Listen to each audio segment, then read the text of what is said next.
ఈ శరీరంలో మన ప్రాణం లేదా మన ఆత్మ ఉన్నంత వరకే ఈ శరీరానికి విలువ.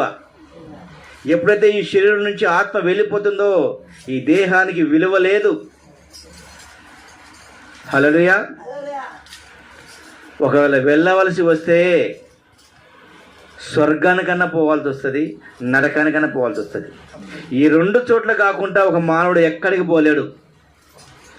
వెళ్తే స్వర్గమన్నా, వెళ్తే నరకమన్నా. మానవుడు చనిపోయిన తర్వాత ఈ రెండు స్థలాలకే వెళ్తాడు.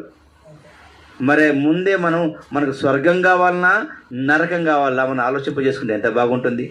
స్వర్గం ఎలా ఉంటుందో మనం ఊహించుకుంటాం, నరకం ఎలా ఉంటుందో మనకు తెలుసు.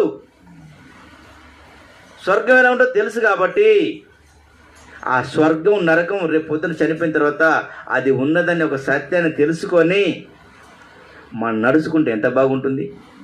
హల్లెలూయా.